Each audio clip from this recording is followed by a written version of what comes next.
Number 1. The figure. When I was younger, we lived down the road from one of my aunts, so I pretty much grew up with my cousin Tom. We were much more like brothers and cousins. Both only children, we did everything together. We had the same interests, which I guess made sense. We lived in a more rural, tri-state area. Most of our extended family lived in one of the 3 states, but that's not really important. We both lived on a road at the bottom of a couple foothills, away from the nearest town. We lived on a dirt road, but the houses were not very close to each other. They were houses for people who wanted to own a big piece of property. To sort of explain, there were hills on the side of the road, and the houses were set between the hills. On the other side of the road were big rolling fields that could conceivably have been used for farmland. There were some tall, I guess, wheat-looking plants that grew there and rarely got cut down. Then on the other side of the fields, there were more hills. I never went across the fields to check them out. On the hilly side of the road there was the dense forest. Tom and I explored it quite often. We would often walk to each other's houses, but it was quite a long walk. The homes in that area were really far apart from each other, and he wasn't the next house over. It could take up to 45 minutes to make the entire walk. But yeah, Tom and I did a lot of things together. Honestly, we nearly spent every single day doing something, especially during the summertime. Obviously, since this is a scary story, and I just described the road that both of our houses are on, the story has to take place there. And yeah, it did. I was 14 years old at the time. I'd been hanging out at Tom's house because we had different gaming systems. I would go over there to play his Sega, and he would come over to my place to play my SNES. But on this day and this night, I'd been over at his house. He had a new game. I really don't remember what it was, but we were playing it all day and into the night. But it was a weekend on a fall night, and I could sleep in the next day. But before I knew it, it became about 1:30 in the morning. Now normally I might just have decided to sleep over at their house, but I needed to take a pill that I really needed before going to bed. I hadn't brought it with me this time, so I had to go out and walk home. I had made this walk a lot of times during the day and during the night, so it was no big deal for me to do it, and I was not scared or anything like that, but I could understand why others might think it was a creepy atmosphere. It was definitely jacket-wearing weather. It was also windy. It was one of those windy nights where you hear the leaves and the branches blowing more than just the regular sound of the wind. I was lost in my thoughts as I was walking along there. Anyone other than me would probably have been a little scared. It was very dark out there. The sky was overcast and the breeze was chilly. There were definitely no lights out there. I don't know how it got my attention, but I heard some sound up on the hill. I'd already mentioned that there were a lot of sounds due to the wind blowing, but this didn't sound like that random sound. The leaves had already turned brown. They had only begun falling though, so there were some on the ground, but enough still on the trees in order to make it hard to see up into the trees. But it sounded like someone was walking up on the hill. I immediately felt like I was on the edge just a little. I'd been walking on the side of the road that the hills were on, but I got anxious just after a few minutes and decided I would walk on the other side of the road just to feel calmer. I felt sort of silly for doing it, but thinking that I heard someone walking in the trees clearly rubbed me the wrong way. The entire time I was walking, I felt very tensed up, but I really didn't know where it was coming from other than the atmosphere.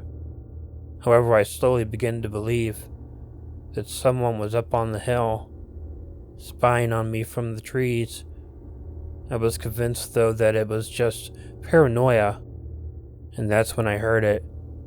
In a sing-songy sort of voice that was just hovering slightly over the noise the wind was making, I heard the creepiest thing I'd ever heard in my entire life.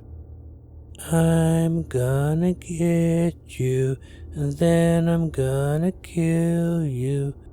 I'm gonna get you, then I'm gonna kill you. I think nowadays if I heard something like that, I would probably take off running. But I honestly thought that maybe my cousin Tom had followed me and was playing a joke on me. So instead, I looked up into the trees to see if it was him. It was dark though, so it was really hard to see much. I called out for Tom, trying to see if it was him out there. And I'll never forget this.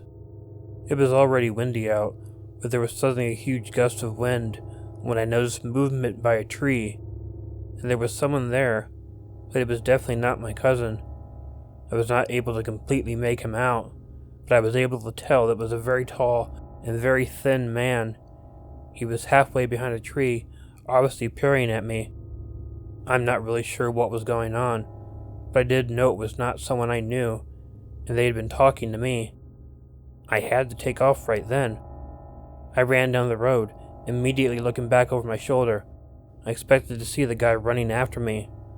I was just a bit dumbfounded at first, thinking that someone who threatened me did not come down and chase me, and they actually quit running for a moment.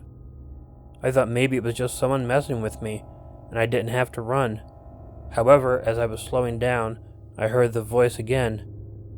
I'm still coming. The voice came from the forest and just terrified me. I took off running again. I kept looking back. Now I was looking behind me and I was looking up in the trees. It was terrifying and I kept hoping I wouldn't fall as I was running. Every sound behind me or in the trees was terrifying. I didn't hear the guy again before I made it to my house, but I ran up the driveway and onto the front porch. I looked back one last time. He was standing at the end of the driveway. He looked at me and then spread his arms out and began running up the driveway laughing at me. I ran into the house and locked the door behind me. It was the craziest, most insane thing I ever saw. I ran into the house and locked the door behind me, and when I turned and looked out the window, I didn't see anyone out there. He had just disappeared. I went to woke my dad up and told him what was going on. He got a couple of guns, gave me one, and we ran around searching the house and around the yard. I kept expecting to see the guy jump out at me or something, but he wasn't anywhere in our yard. When I described him to my dad, he had an idea of who it was and thought it was just a guy messing with me. He said he would take care of it, and if he did, I never found out. My dad was a big, brawny, barroom brawler type, so if he knew who it was, he probably scared the crap out of them. I don't know. It made it scary for me to ever go for a walk at night again. Number 2, the writer. I don't know if this story is as much scary as it is really just disturbing, so I apologize beforehand if anyone is disturbed by it. My family didn't move around a lot like a lot of other families that I have known. I grew up in just one house. In fact, my parents still own and live in that house. It is a nice 2-story house sitting on a country road. There wasn't much you can count on, but there was one thing that I could always count on. There was a guy who always rode around on a riding lawnmower. He was always out every day, going up and down the road. He was an older guy too. I think he lived alone. His mower also had a trailer that it pulled along.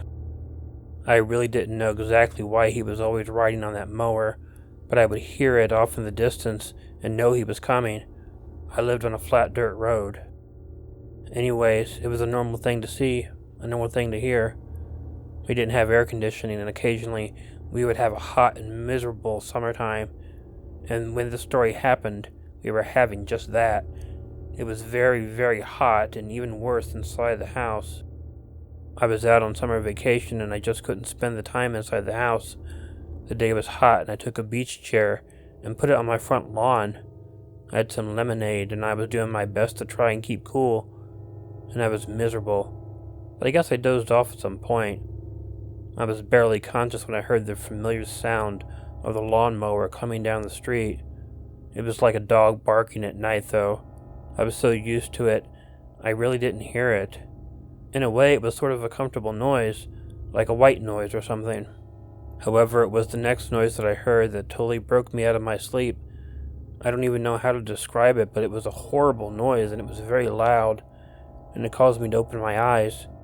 The old guy that had been riding the lawnmower was lying on the ground, and he was laying under the lawnmower, which was still on. I jumped out of my chair and ran over to where the guy was laying. It was actually terrifying to me, but I thought it had to be much worse for the guy. He was laying under a running lawnmower. When I first got up there, I wasn't sure what to do first. The guy looked like he was unconscious, but I figured I had to turn the mower off before checking on him. I don't know a lot about riding lawnmowers, but I assumed you had to pull a lever or something in order to make the blade start working. However, as gruesome as the sight was, it was obvious that it wasn't mowing him, but his body was a bit mangled from being ran over. I got the key and turned it off. I then tried to turn my attention to him. I first thought he was knocked out or something, but unfortunately I was wrong. The guy was dead. I tried performing CPR on him. I would have yelled for help, but there were no houses close by. When I couldn't revive him, I ran in the house and called 911 and then went back out to help the guy. Apparently the man had a heart attack and fell off the lawnmower, which then rolled right over him. We were not able to bring him back, unfortunately. I've had dreams about it since, and unfortunately in those dreams, the blades of the lawnmower were still working when it ran over him.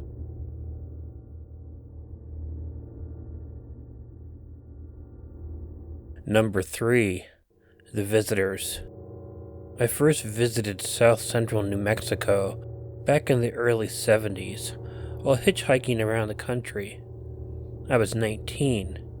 2 recent graduates from New Mexico State picked me up in a white '66 Chevy van on the southbound side of Interstate 25. I stayed with them for a few days, fishing, hiking, and swimming. We had some interesting discussions around the campfire that lasted late into the night. We talked geography, topography, politics, religion, but especially anthropology. The pre-Columbian inhabitants, before the advent of the mass European migration, which prompted manifest destiny, westward expansion, and Horace Greeley's "Go West, young man" cliché, among others. The opportunistic colonialist philosophy of the times led to one of the most expensive takeovers and mass purgings of an entire race of people, along with their millennia-old knowledge of pharmacopoeia and the flora and fauna they relied on for shelter, clothing, and sustenance in the U.S. Western history, and one of the greatest crimes against the so-called primordial humanity of the last 400 years. Slavery was the other. I almost always lived on the out. My routine was to first establish a remote base camp somewhere in the surrounding area that would put me as far away as feasibly possible from civilization. I would ride or sometimes walk the 10 miles round trip into and from the nearest town, Las Cruces, the Crosses, New Mexico. I would go into town every few days or weeks to purchase supplies, do laundry, shower, bike repairs, work, etc., and stay sometimes for a few days or weeks in nearby motels, hotels, or apartments, if any long-term jobs called for it. During the 5 years I resided in and around the Chihuahuan Desert, I stayed and worked at La Cruces, Wasilla Park, Silver City, and even as far away as El Paso, Texas. My base camp in Las Cruces was composed of a combination of natural foliage and cast-off or discarded materials found in and around the area. Access to water, absolute solitude, near total invisibility, adequate shade, and natural defenses against wind, rain, and even snow were requisites. I learned through trial and error that the best base camp was unknown and unseen and unfrequented by anybody but myself or a few select animal buddies. Otherwise, I didn't want anyone else there, for obvious reasons. My desert residence, or retreat as I like to call it, was about 10 miles east of Las Cruces, New Mexico, and near a wash. They had running water at least part of the year, the winter months snow, and summer months monsoon, and was built around a large, densely overgrown desert willow tree. The desert willow, a large, deciduous tree, masked perfectly any detection for miles around, indicating Mount Tortuga toward this mountain, a 5,000-foot massive about a mile south of base camp, along Highway 70 and 10 miles east of town.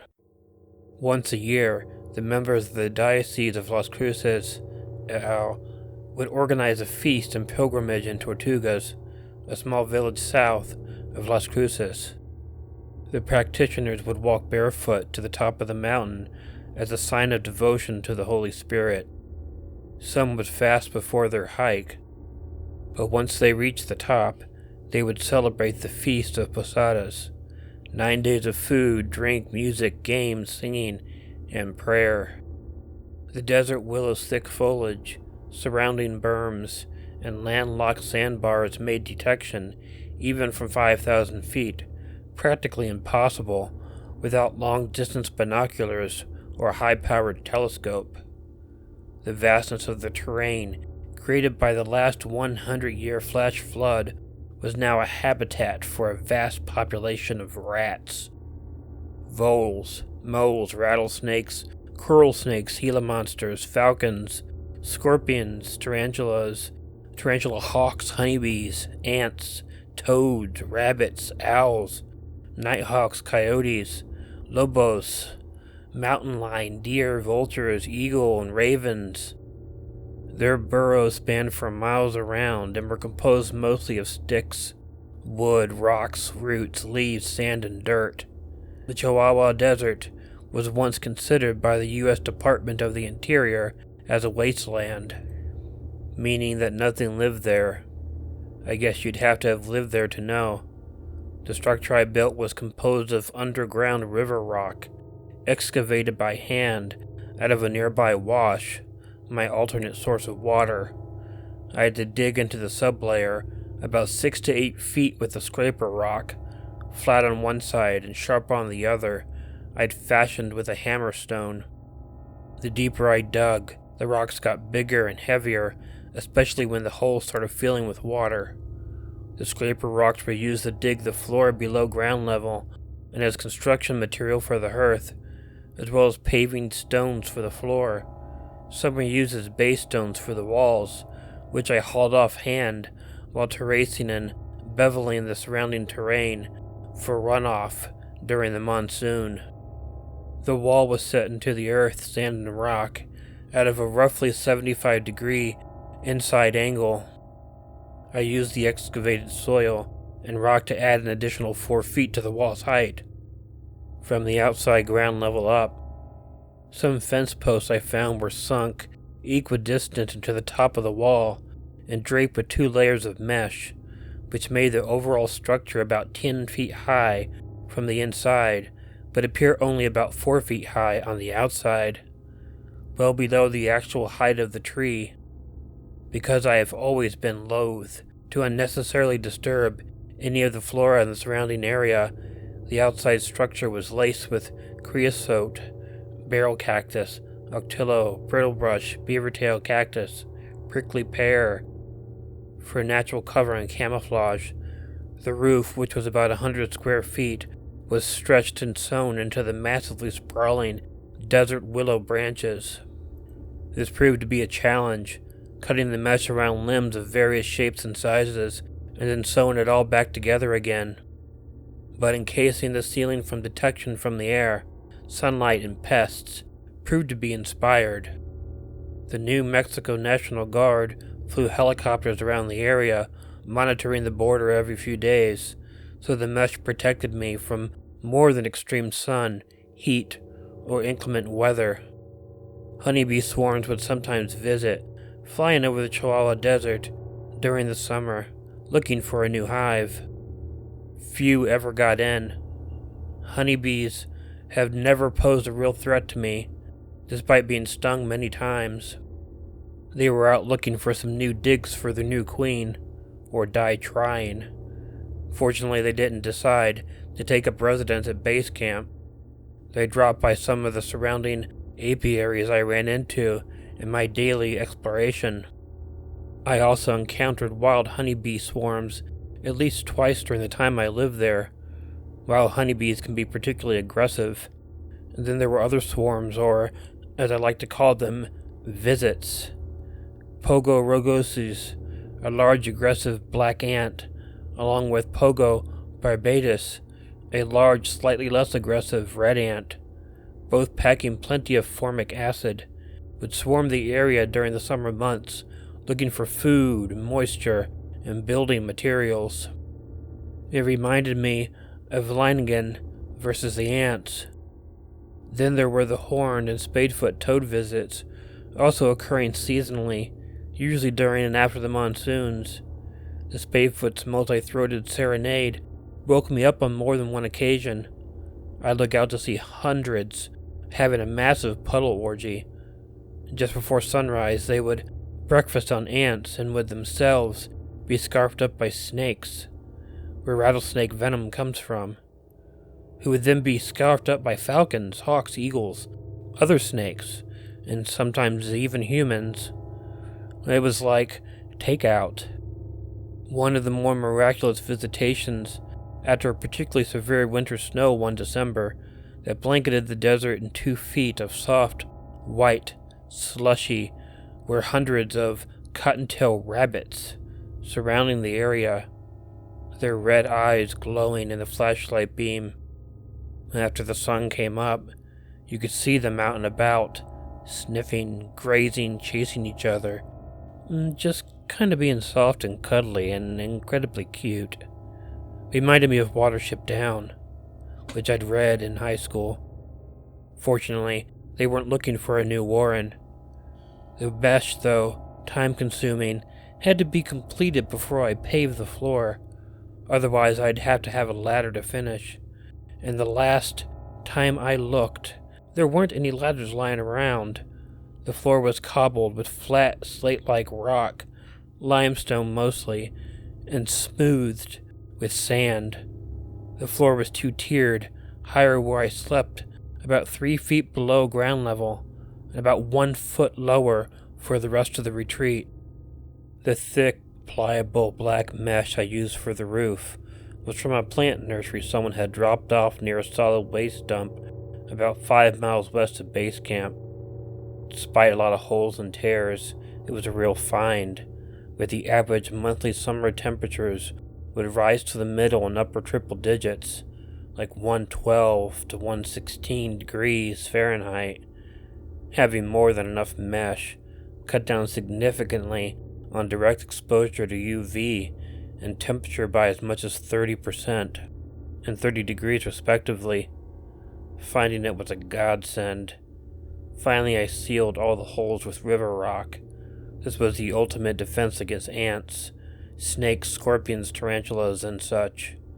Breaching the perimeter. By the end of the first year, the following spring, I had about 6 black widow nests intertwined into the wall rock. They too proved to be another line of defense against critters or bugs getting inside. We had a mutually beneficial, symbiotic relationship. Some people have cats, some people have dogs, and some people have... Early in the first year, when I was coming back from combing the area for wire, wood, fence posts, etc., I noticed something near the entrance to my shelter, coming straight at me and fast. When I realized that the creature was a snake, and that after about 3 inertial steps more, a rattlesnake, about 4 feet long. I somehow managed to perform, still holding on to about 60 pounds of hot steel fence posts, a backward jump to about 6 feet behind me, where I'd been less than a second or two before, the fence post still gouging my shoulder. Likewise, the rattlesnake did a complete about-face and headed back the way it had come, somewhere near my shelter. A little too close to home, I thought. And you know what they say about first impressions. Standing there amazed by the behavior of the snake, it acted like a dog I once had that would always come out to meet me after work. Am I somehow transporting myself backwards out of reach without knowing exactly how I warily carried the fence posts up to just outside the north wall, where I had a previously cut mesh entrance? The cut was a single 7-foot vertical slit, which I held together and apart, but need be with wire hooks for clasps I had fashioned with an old pair of barbed wire cutters I found lying in the desert, and some stout fencing wire. I found the cutters at the same long-abandoned campsite I had found as a set of stainless steel forks, spoons, knives, a cup, and even a pot and pan lying out, purified and scorched clean by the sun. Cautiously I scanned the area around the structure in the hopes of discovering where the rattlesnake had gone. It wasn't outside. I feared the worst. Peering through the slit, I saw what looked like a stick lying atop the inlaid stones of the hearth. Because I'd never seen a stick stretch itself out, basking in the warmth of the banked coals from the previous morning's breakfast. I always banked the breakfast coals for lunch and supper against the scarcity of the wood. I just knew it had to be the snake, LOL. Clever girl. Sticking my head through just this side of one of the horizontal trunks the wall structure was built into. Desert willow usually comes in 3 branching trunks, springing out of a 3 branching taproot. I began talking to it. "Well, hello," I gushed. "Just look at you lying there. You have to be the biggest and most beautiful diamondback rattlesnake I had ever seen. And you just a youngster. Oh, and a female youngster at that." It was a female, seemingly completely fearless. I decided to call her Raz, because of the effect her presence had on my fight or flight reflex. She turned out to be a friend and ally, not only from the first time I met her, but more accurately, the entire time I lived there. Based on her overall length, she looked to me about 5 or 6 years of age, possibly one of the few young survivors after the most recent 100-year flood. Surmising that she was alone, I later discovered the tree had probably been her summer home, her entire life. I put one foot in, resting my leg on the massive horizontal trunk.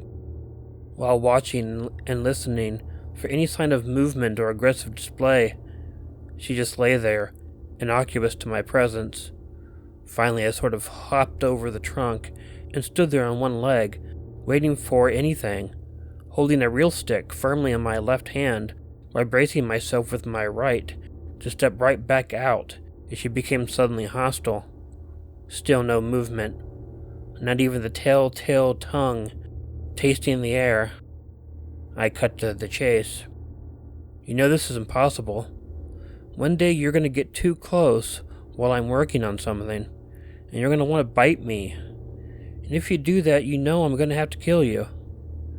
If you threaten me, I'll have to kill you. If you bit me, I'll have to kill you." She never did, so neither did I. Carefully, I put away my tools, along with the wooden fence posts, and it being late, I decided to let it go and seal myself up inside my bivvy and make it an early night. The next morning, she was gone.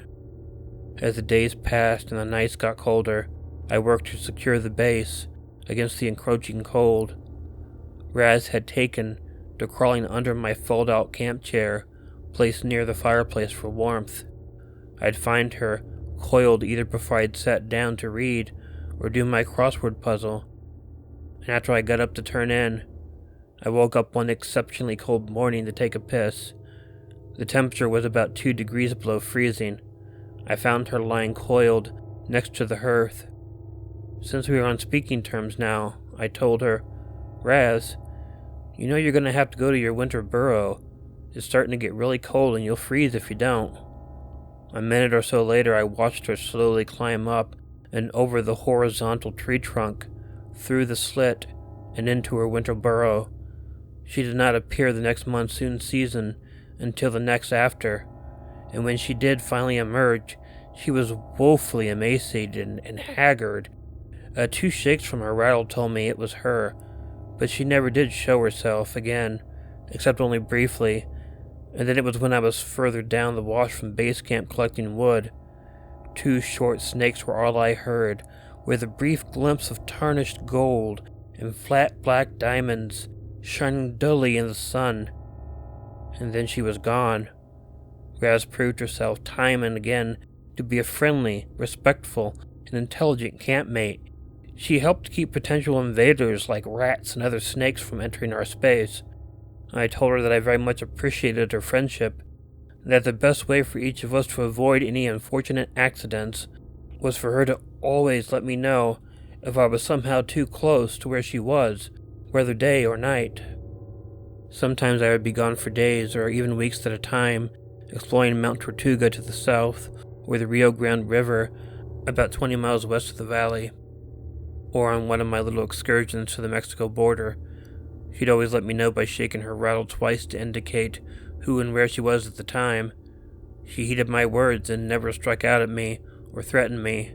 She always announced coming out in spring from hibernation, and when she would return to her winter den in the fall.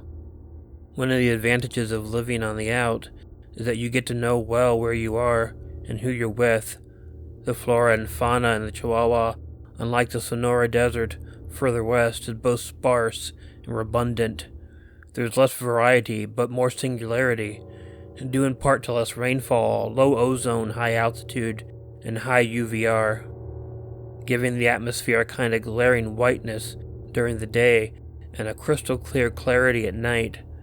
It was almost lunar-like at times when the UV was particularly high, especially during the summer, and to that excessive heat, and the effect would literally distort your vision like a funhouse mirror.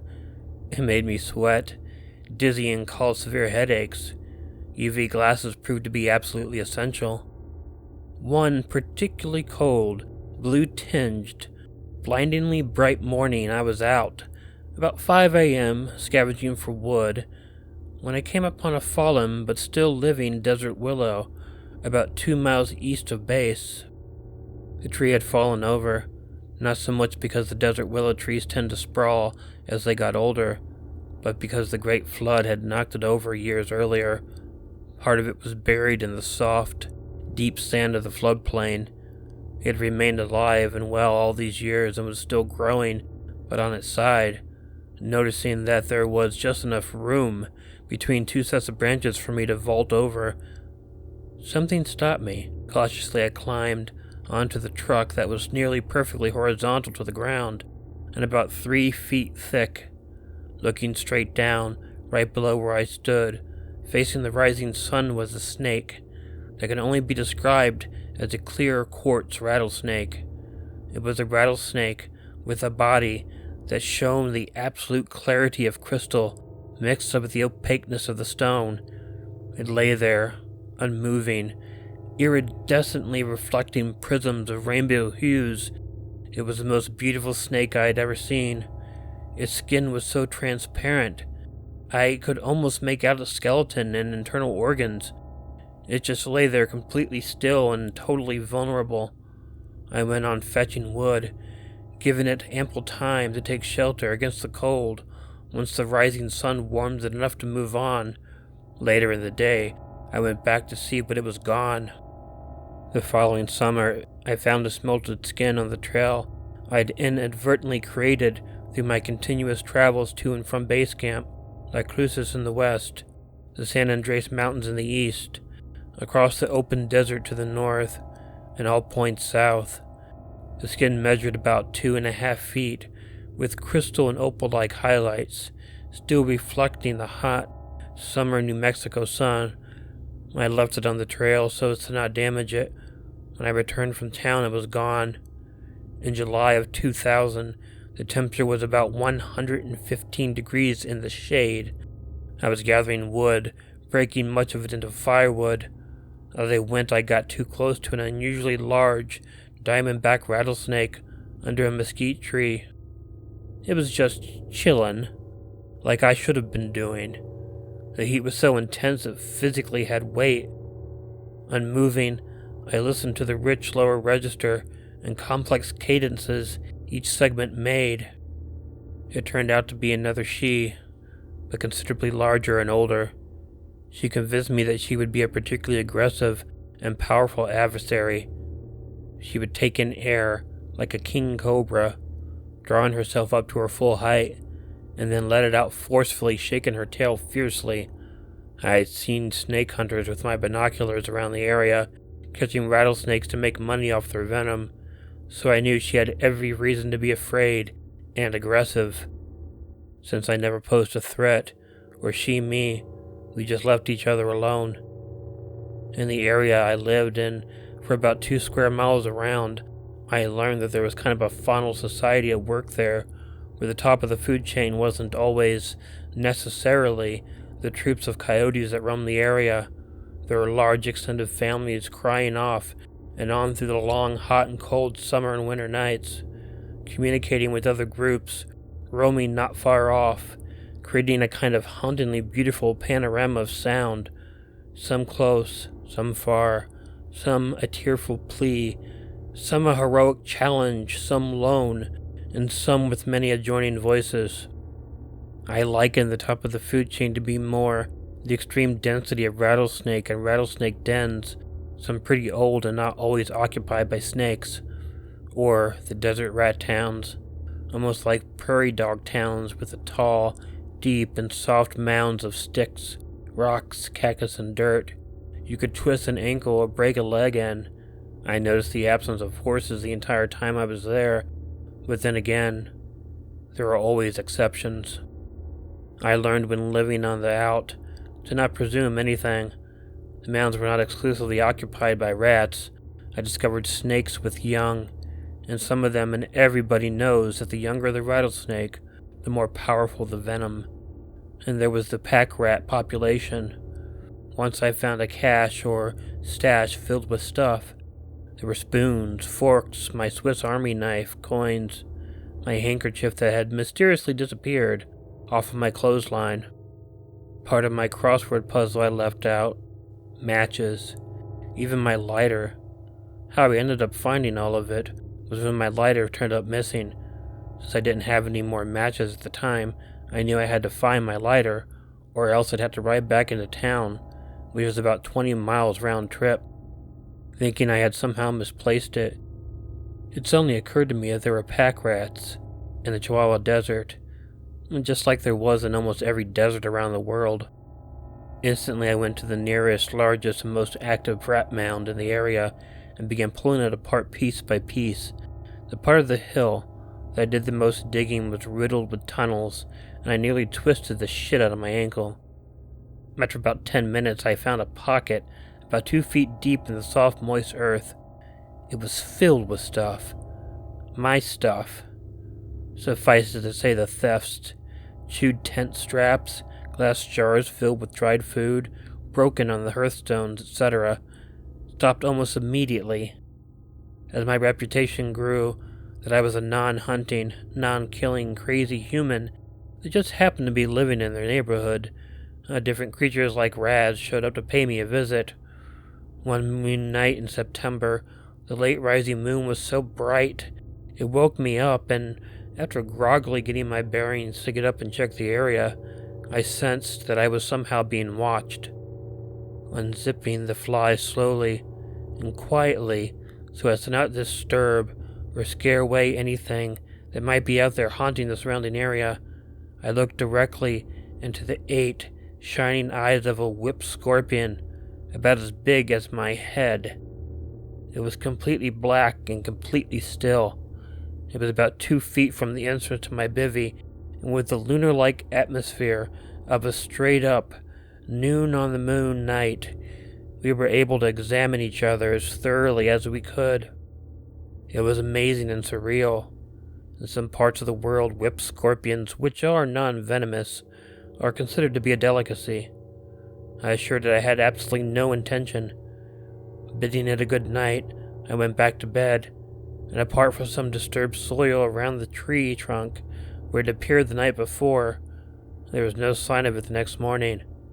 I never did see it again, apart from the intermittent visitations of coyotes, javelins, peccary, a great 5-point stag standing over watch from a ridge about a fourth of a mile northwest of base, and even a lone mountain lion prowling the area, probably in pursuit of a mule deer. One of the most infrequent and yet unusual sightings in the time that I spent was a pure white dog that visited me twice. Once after the first year of my stay, and again about a year or so before I left. Each time I was out and about collecting wood, scavenging, or exploring the area around my camp for signs of scat or spoor. Both times I just happened upon it, sitting in the shade under one of the overhangs that dotted the washes here and there, or under the group of desert willow trees growing over a nearby wash, both in the shade and both freshly eroded due to a series of flash flood monsoon rains that summer. There was a rich smell of moist sand and lime earth, mixed with decomposing tree litter, leaves, sticks, branches. The San Andreas, about 25 miles to the east, would flood the washes with water during the monsoons, that the further downstream it got, and at lower elevations, would eventually become underground streams and rivers. Dog, or whatever it was about 130 pounds, pure white, with black eyes, no collar, and pink and black mottled toes and foot pads.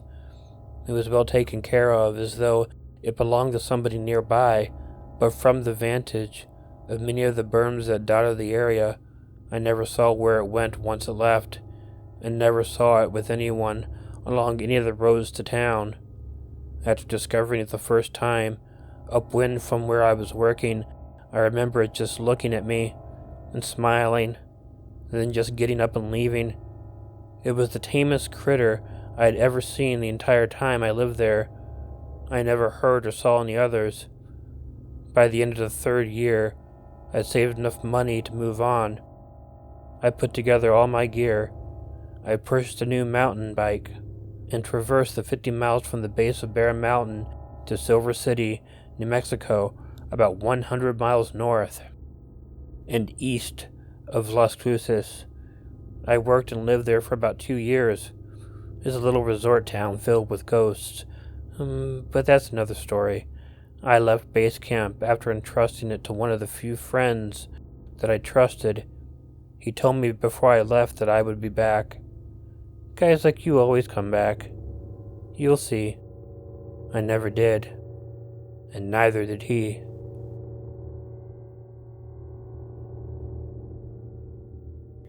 Hey y'all, Killer Orange Cat here. If you like this video, please let me know by hitting the like button. If you're not already subscribed to Killer Orange Cat, feel free to click the subscribe button and the bell below, or wait for the icon of Ichigo the cat that will appear at the end of this closing. Leave me a comment, and share the video with someone you think might enjoy it. If you have an original story you'd like narrated on Killer Orange Cat, please email it to the address included in the description. But most importantly, don't forget to make sure to check in your closet and check under your bed, because you never know where a Killer Orange Cat might be hiding. Good night.